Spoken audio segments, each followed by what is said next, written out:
Hey guys, welcome back to the channel. This is Anna and this is a collaboration video with my good friend Jess from JessBossT V. I will go ahead and link her channel down below. So you can see from the title up above, actually I haven't come up with the title as of right now, but this is more or less a draw my life, but without the drawing part of it because I am a horrible drawer. That, and it would take me probably 3 times the amount of time that it's just taken me to sit down and talk it out with you guys. So I was born in September 13th, 1990. My parents, honestly, I can't tell you how they met because I've never really asked. But they met when they were young, pretty young actually. I think my mom was like 17 when they got married. And they've been together ever since. So when I was around, I don't really have many memories from when I was young. I don't know, I kind of blocked them out for some reason or another. But I do remember having a best friend named Jimena. And I used to spend a lot of time with her, and her grandmother was really big. I'm sorry, I'm like trying to remember details on it. Her grandmother was really big on like etiquette and stuff, so I learned a lot from them while we were hanging out. I wasn't like a messy child or anything, but I sure did learn a lot from them. Another thing, I think later on her mother passed away. We weren't friends anymore by this time. Not that we got in a fight or anything, but I had already moved over here. Anywho, I was, by the way, I don't think I've mentioned, I was born in Mexico, in Reynosa, Tamaulipas, and just right across the border from Texas. So that was that. My grandparents, I think at some point they did live over there. I'm not sure. Like I said, I don't remember. I just remember coming and visiting my grandma over here a lot. She used to live in another city from where she lives or lived now, but I don't really remember that house. I see pictures of me playing in that house when I was younger, but I don't really recall anything. I do know that at some point I moved in with my grandmother. I used to come over so much, and I had told my parents, you know, you guys went to my elementary school, both of you did, and now I'm going to the same elementary school. I don't want my kids to go to the same school. There's so much world out there for me to just be stuck living your guys' life. Not that they were bad or anything, but I wanted more. There was more out there for me. So I ended up moving over here to the US in Texas with my grandparents. My grandfather was a truck driver, so he was always on the go. So it was just mainly my grandmother and my aunt. Now, I went through a lot of hardships there because I don't know. I don't think I really want to touch detail on them, but it wasn't all that great, at least while I was at my grandmother's house. I would leave most of the time. I would play down the street with my best friend Jasmine, which we're still friends up until now, and we'd play with other kids from the neighborhood towards the end of the block. It was just a little cul-de-sac that had no exit, so it was fine to play at the way end of the street. I don't know, aside from that, I mean, my grandmother was very nice, but I guess it was just really hard not being with my mom or not being with my dad, or just somebody that could defend me when things were unjust and unfair for me. So I discovered things I shouldn't have discovered at an early age, and I guess that kind of explains a lot later on in life. Let's see what else. Eventually my parents moved over here, or over to Texas, as well as, you know, a couple years had gone in and my grandfather had put in for their residency, and without them knowing. So when the time came around, you know, it was pretty cool that they were just able to come and move over here with me. We did live at my grandmother's house for a couple of years, I want to say. I'm not certain on that, but things got really crazy because, you see, the reason why I skip details is because I don't want to talk bad about anybody in my family, you know, and especially because they have changed a lot. But we did go through a lot of hardships because my aunt, the one that lived there, mind you, she's nothing like this anymore, but she used to lock the door on us. Like, we'd leave to church and we'd come back and she would lock the glass door from the inside, so we couldn't really get back in, and it would cause a lot of problems between my parents. A lot of fights and stuff because of that. My dad didn't want to see the obvious. I mean, obviously it's his family. Even with me it happens that it can be bluntly in my eyes that my family's doing something bad, and I try to ignore it because I want to see the best in them, and I guess my dad is that way, and that's who I got it from. So after a few, you know, downs in life, we ended up getting our own place. And I remember we lived in another city. Cities here in Texas, I don't know about everywhere else. Everywhere else I think you can take like a 5-minute walk and you're somewhere else. Here in Texas you can drive for an hour and still be in the same state. I mean in the same city actually. So we did live in another city, but we were a good 30-40 minutes from there, and that's because it was a neighboring city. It wasn't even like 3 cities down. It was just like my grandmother lived in this city and we lived in this city, and it still took about 30 minutes to get there. Anyway, and there I went to a junior high that was down the street with a childhood best friend. Her name was Karen, and things were good, I assume. I don't remember much, obviously, there as well. I don't know why I have so many holes in my memory, and to be honest, I'd rather not go picking around because I will probably find a whole lot of things I don't like.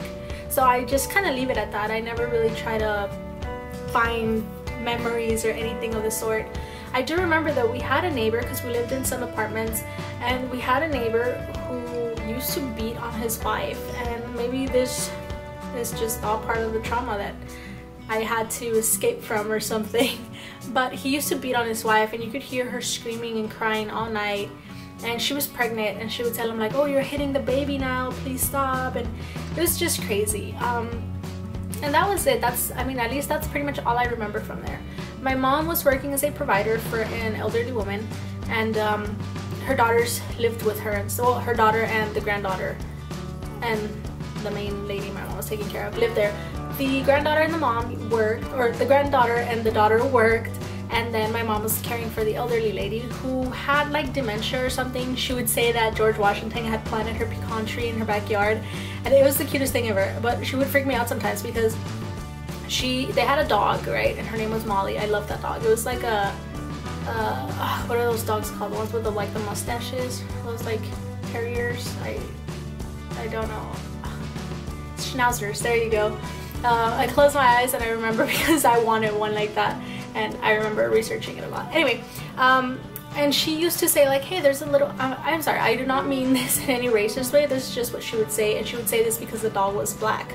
She would say, there's a little black boy walking around in here, and I would just look at her like, what are you talking about? Like, I would freak out so bad because this lady looked like a doll. Like, I remember when we first met her, we walked in and we just thought these people were creeps having a giant doll in their living room, because she had like the most smoothest, wrinkless face, although she was already like 90, and the whitest, most perfect frizzless hair, and she was just tall and really white, and she was just sitting there with her eyes closed.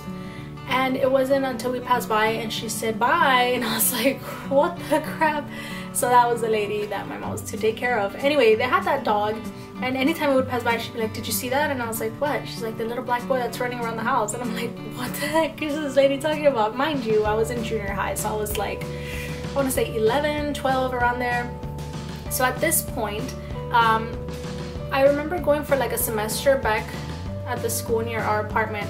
And then when my mom started working with them, or she already was, but she got more confident with them, they told her, you know what, so you can spend more time with your daughter.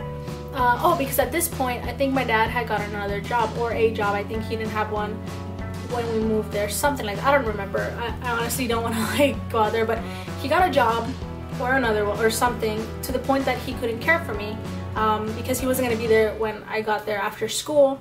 And I was spending way too much time with my best friend Karen, and my mom didn't want to impose or intrude rather, and take advantage of the friendship that she had with Karen's mom and be like, oh, care for my daughter like all freaking night until we get here. So the lady where my mom worked told her, you know what, why don't you transfer your daughter to a school over here, so that way when she's out of school they can just drop her off here and it's fine with us. And that's what we did. So I ended up moving to another city, well, not moving there, but school-wise, transferring to another school. And I think this is where all hell broke loose for me. So junior high, let's see, what can I tell you about junior high? I don't really remember. I don't think I knew much about relationships. I did have boyfriends there, but it was just really weird. Like, I don't think I had much of an example. Not that my parents were a bad example, but I don't know where I got this idea that, like I tell you, it's probably from my crazy neighbors back at home, that just for some reason couples couldn't get along, and up until now, I don't know, sometimes it messes with my mind. Anyway, so I kind of dated there, I guess, but nothing serious. Obviously, I was a child. And then come 8th grade, I used to get into trouble a lot, not only in 8th grade, but 6th grade was fine, and then because it was a junior high of like 3 grades, 6th, 7th, and 8th. 7th grade, that's where I started getting into a lot of trouble. It wasn't crazy trouble, it was just like little mischievous, hiding supplies from the teacher, and it wasn't only me, mind you. I was like with a group of friends, we would do this. And anyway, 8th grade now is where I just got into all sorts of trouble. I had my first, mind you, if you're of a younger age, you should probably stop now and ask your parents if you can continue watching this video. But I had my first pot brownie when I was in 8th grade. And I remember that day I got super baked. It was like my first time, and it was an edible, and it was like the hugest brownie ever, and it was loaded. Like, it tasted so bad, like cannabis. And I got super baked, and I remember my mom picking me up, and I just threw myself in the back seat of the car. I honestly do not remember what happened throughout the day aside from eating the brownie. I don't remember.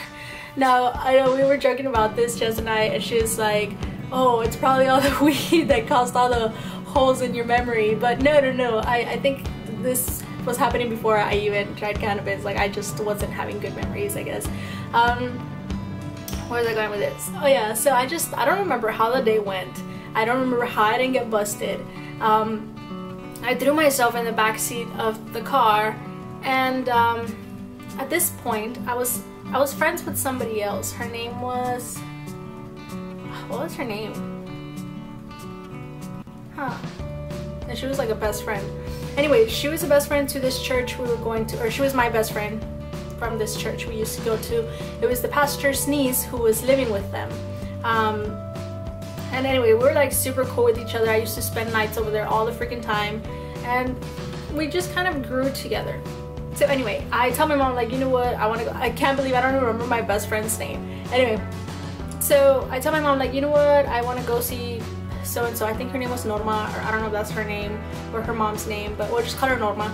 But like, I want to go see Norma, like, take me, I'm super tired. I want to hang out with her. I told her I would sleep over and this and that. My mom was like, okay, because it was a Friday.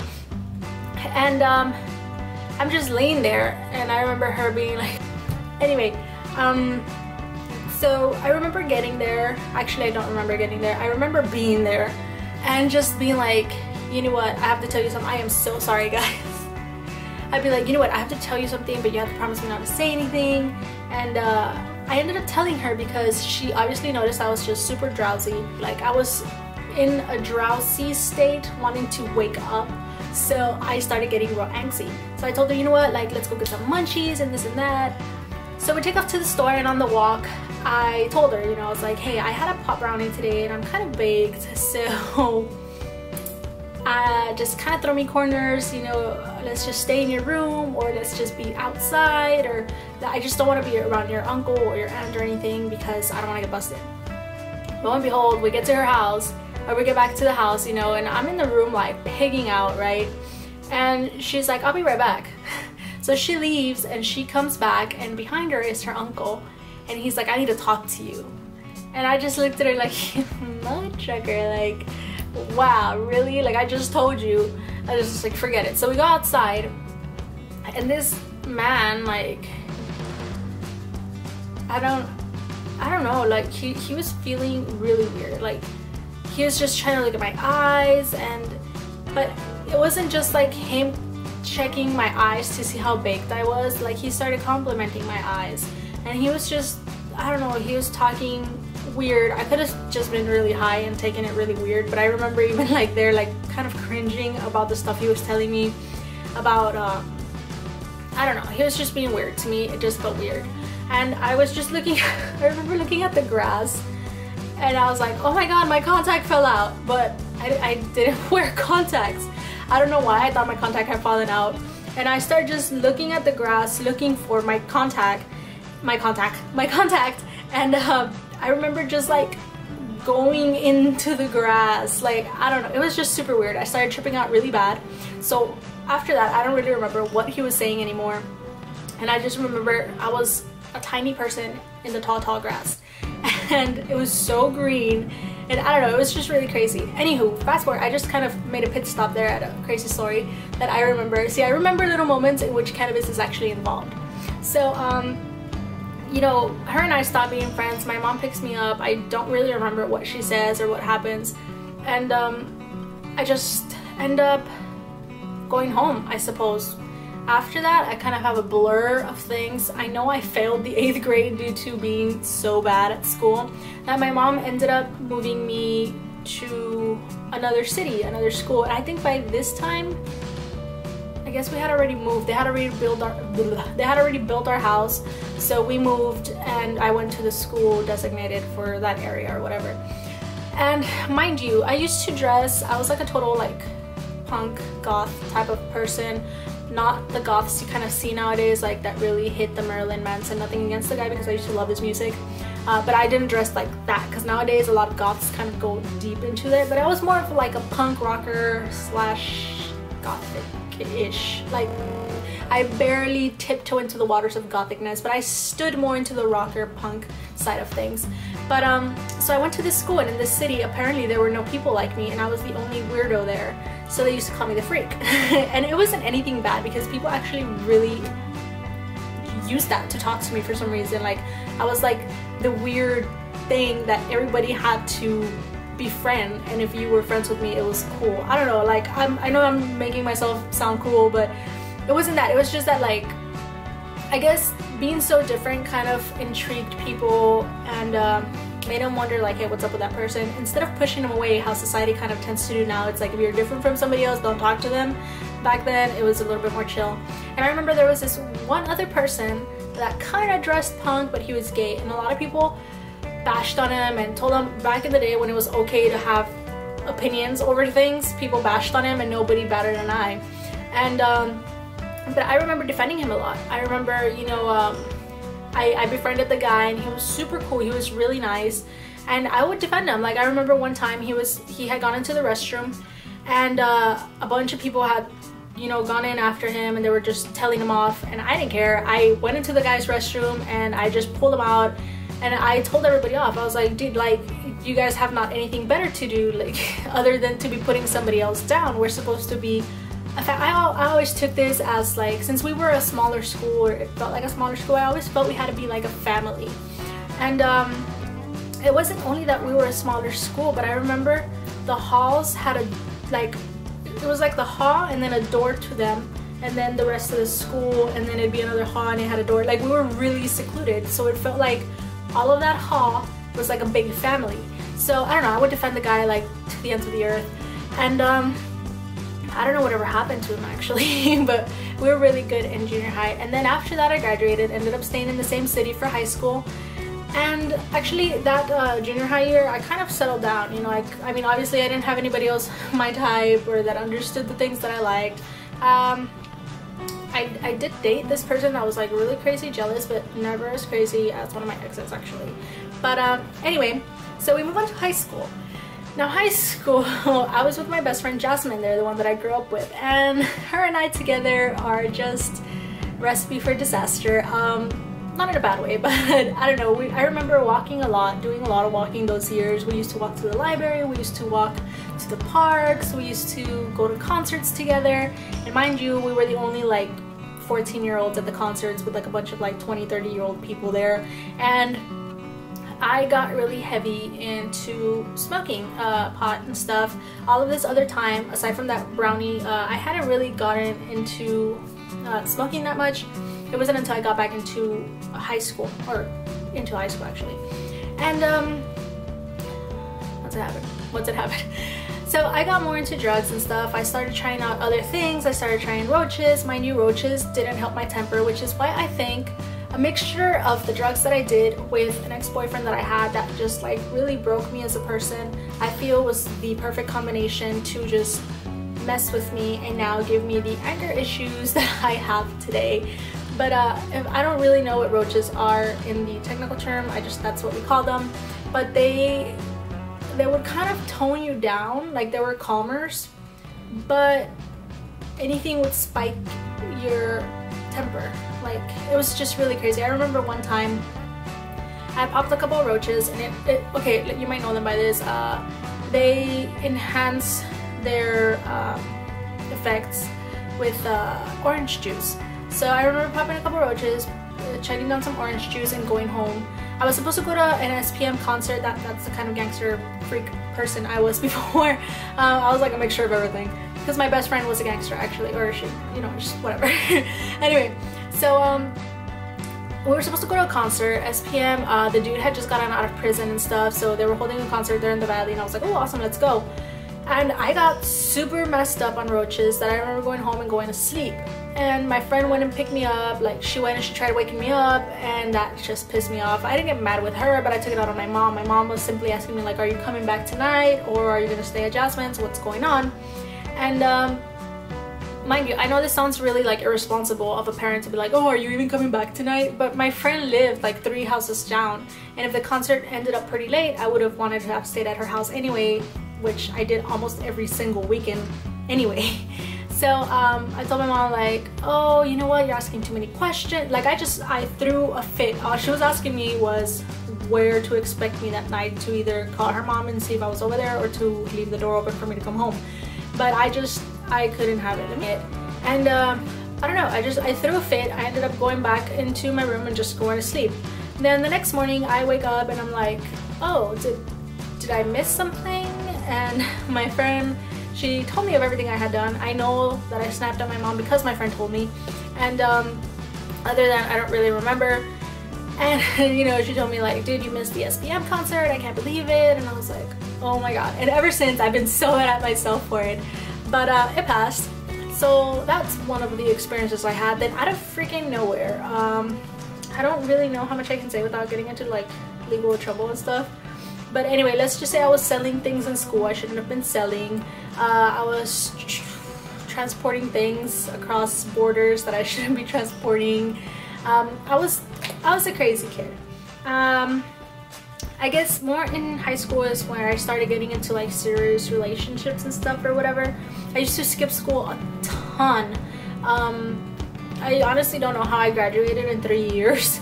If I used to skip so much. Out of the entire school year to my French class, I went maybe about 2 weeks, and that's like skipped throughout the year. If you put the days together, I went maybe for about like 14 days or something to that class. But other than that, I skipped a ton. I was always into trouble. I was always hanging out with the bad crowd. And then that's how I met an ex-boyfriend of mine who was really crazy. I was telling Jess that like this guy was so insane that like his own family wouldn't step in to defend anybody. Like, I remember one time he locked us in the room, he started banging up everything, telling me off, ripping shirts, doing this, doing that, and I was just like sitting there in shock, not believing that he was doing this stuff.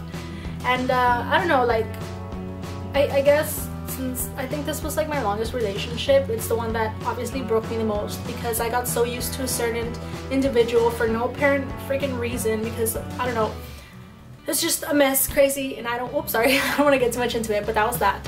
So at some point he kind of just disappeared. I was telling Jess that he would make me stay on the phone all night, and it got to the point that I got used to having to be on the phone at night, and when he just kind of disappeared, it just completely flipped my world. Like, I didn't know what to do. I didn't know how to go to sleep without somebody talking to me to sleep, pretty much.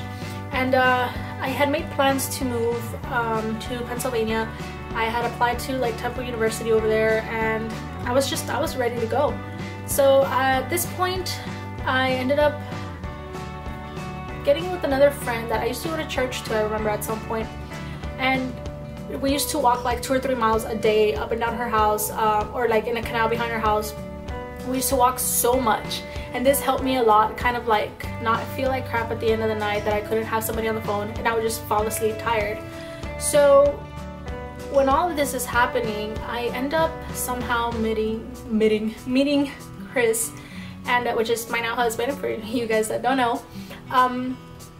And we just kind of took off from day one, and I ended up just kind of ditching all my plans. We ended up getting married, and a year later we have our firstborn, Ramsey. And then I think all this time we lived at my parents, actually. I'm sorry, I know that the tone of everything kind of sets down, but it's because it just gets into the more recent stuff and serious stuff that kind of a lot of it hurt. And I'm trying to skip as much details as I can in my head, because I vented out to Jess, and I was telling her today, I was like, dude, you know what, I feel like I texted her today and I was like, I feel like I vented to you, and that's as much as I want to revisit my past. I feel released from it, I feel free from it, and I'm free to move on. And it's weird to kind of touch back on it like 2 days after. But anyway, so we ended up moving to our own place, and here things kind of fell apart. It was a mixture of things. For one, I remember his parents like picking him up to take him to work and dropping him off, and he would have food with him, like they would buy him food and stuff, so he wasn't aware that we weren't having money to buy food at the house. So anyway, you know, one thing led to another. We were having hardships, we weren't talking to each other much. It got to the point that I was sleeping in my own room, and then I started partying.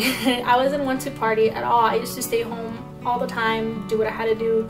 But when it got to the point that I didn't feel connected to him, I just didn't see why stay. Like, he felt like a stranger to me, and I'm sure I felt like a stranger to him. We, like I said, didn't share rooms. The minute he would get home from work, I would bail. Like, I don't know why my camera cut off. Anyways, we would rarely talk, and it was really crazy. It was like two strangers sharing a home and taking care of a kid together. Except it didn't end up like the movie did. If you guys saw that movie, I don't know what the movie was called, but didn't they like raise a kid together from like a mutual friend, something like that? I don't know, and they fell in love, but whatever. It didn't go that way. So I ended up just, you know, going crazy. I got back into like drugs and drinking and partying and clubbing with my friend, and things weren't looking so good. We were pretty much on the verge of just calling it quits when I remember one day I was just chilling. I had gotten home at like 4 in the morning or something with my cousin, and I can see God's hand through all of this, because I remember the car kind of like, it was just out of nowhere, it just started giving up on us, and it wouldn't get us home. Like, we'd have to stop every other half a mile because it was overheating and overheating. So eventually I was like, you know what, we're never gonna get home. Chris has to leave to work, he's gonna end up leaving Ramsey by himself, and like, I can't do that, let's just go. So we parked the car in the park, that sounds funny, and we headed home. Now Chris left to work, and we go upstairs. My cousin takes a bath, and I'm just kind of chilling there. I'm still smoking, have the window open, and Ramsey, mind you, is in another room asleep. He's nowhere near the smoke. And I remember there being banging on the door, and I'm like, oh, Chris must have forgotten something, I suppose. So, you know, I'm climbing down, and as I'm climbing down the stairs, the banging intensifies. Like, it doesn't sound like a, hey, I forgot something. It sounds more like a, open this door type of deal. And I kind of froze half the way down the stairs, and my heart's like pounding in my throat. My cousin shuts off the water, and I'm like, dude, like, I go back up there, I'm like, dude, like, who is that? And we're paranoid. Mind you, we're high, so we're already paranoid, but this kind of sobered us up like super fast. And there was like crazy banging on the door, crazy banging on the door. And they're just like, I know you're in there, open up. And I'm like, well, that is not him. I go, and I don't know why, I peek through the little viewfinder, like the little hole, you know, to look outside the door. And it's just some big person, and there's like 2 or 3 people with them, and there's like some girl there. I didn't recognize them because at this point they start banging on the door again, so I back off, and they're just there like really trying to break down the door and like moving the handle, and I'm just like, what the crap, like, what is going on? So I kind of like make my way upstairs calmly, because there is a big window next to the door, so they can see me if I move fast enough, and especially the light being on, they can see the shadow. So I don't know what movement they hear that they end up running back down the stairs, because we lived on the 2nd and 3rd story house. It was a townhome. They run down the outside stairs, and I'm just like, okay, that was crazy. So I run back up and I text Chris, and I think that was the point where I just realized how much I was throwing away.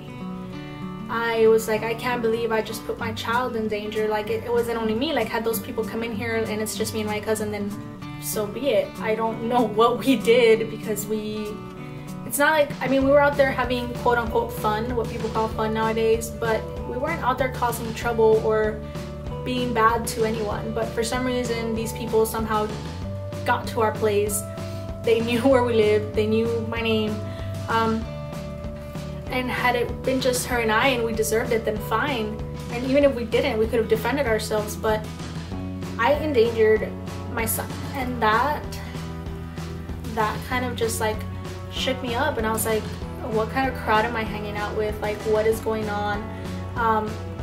Who's doing this? And then when I text my friends and nobody responds, and I text Chris and he comes right back home. He doesn't care that he could lose his job or nothing. He just called in and came home. And that's when I was like, you know, even if we're not getting along, like, he's not a bad person. And I don't know, that night, or the rest of the morning, I remember I was playing with an incense stick, and I was just like, you know, there's gotta be more to this. Like, it can't just be a life of partying and stuff. It's not for me. Like, we're not meant to do this, you know, we're built with a purpose. And throwing days away like that, and just, it wasn't worth it anymore. So I remember trying to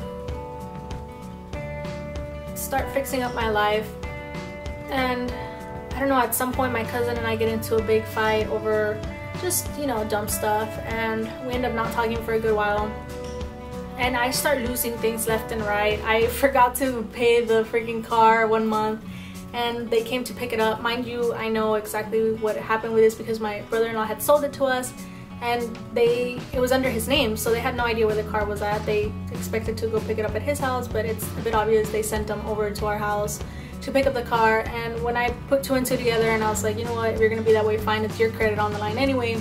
I let them take the car. I mean, we had the money stashed away to pay for it because I had just forgotten about it. But I was like, whatever, just take it. And I was kind of, it was a way, like, symbolically, in a sense, of just letting go of the life I was living and trying to move on to something better, because that car got me everywhere I got into trouble with. So I let it go. And I remember, you know, the more I tried to fix my life, the more it seemed to be falling apart. But I don't know, it's like this song, it says, your life's not falling apart, it's just falling into place. And I guess that's what was happening. I just wasn't seeing it that way at the time. And you know, by the mercy and love of Christ, our marriage got restored.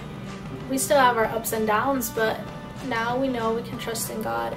I don't want to throw in my whole testimony because it'll make this video a whole lot longer than it has to.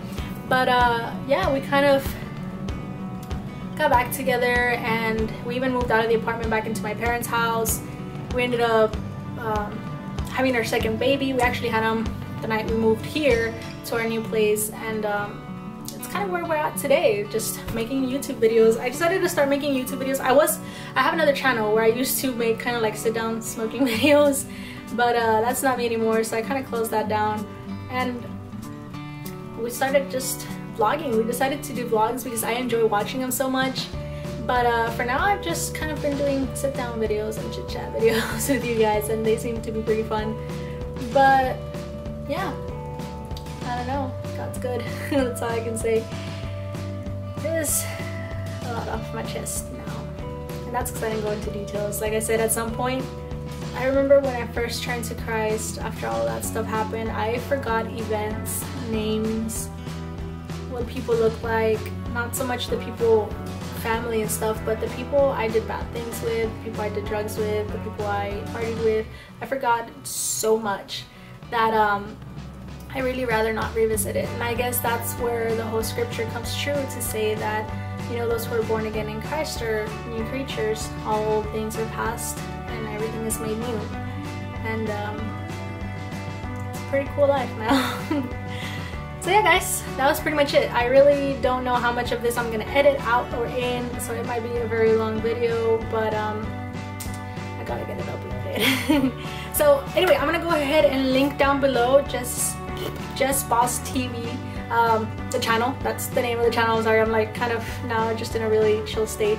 I'm gonna go ahead and link down her channel down below.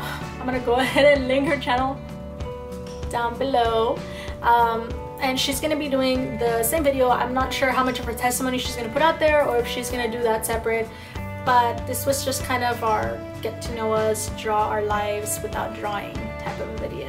Alright guys, now that God loves you and He has a plan and a purpose for your life. Bye! That hurt.